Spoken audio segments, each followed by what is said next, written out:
7th Rail India Conference and Expo. I am excited to join this conference, and on behalf of RVNL, I would like to convey big congratulations.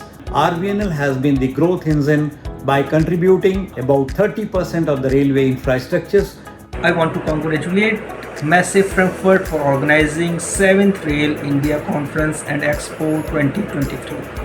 At Railway Board, Ministry of Railways, we are committed to continuously innovate and stay up to date in terms of technological advancement and to achieve the best possible standards of safety in train operations at all times. At Alstom, we are committed to contribute to a low-carbon future by developing and promoting innovative and sustainable transport solutions that people love to ride.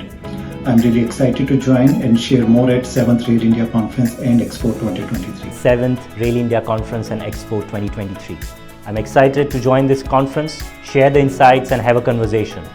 I heartily wish and hope that the 7th Rail India Conference and Expo be very much beneficial to the attendees from the industries.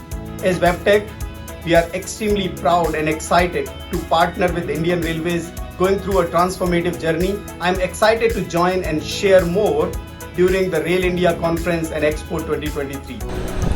At RDSO, we are committed for developing modern, cost-effective and safe railway technology. We will share more at 7th Rail India Conference and Expo 2023.